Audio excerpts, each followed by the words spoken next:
Subhanallah, sungguh perjuangan yang tidak mudah, tapi bisa kita taklukkan insya Allah dengan kesabaran. Ketinggian 642 meter, kita baru sampai sekitar perjalanan seperempat perjalanan dari bawah sana guys. Dari bawah sana kita menuju sini hingga akhirnya ke sini guys. Tower clock Zam-Zam, masya Allah sangat terlihat jelas di sini. Pemandangan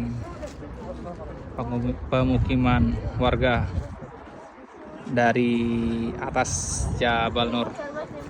Baru setengah perjalanan, kita akan lanjutkan menuju atas guys.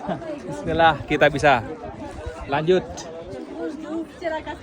jalan ke atas. Bismillah.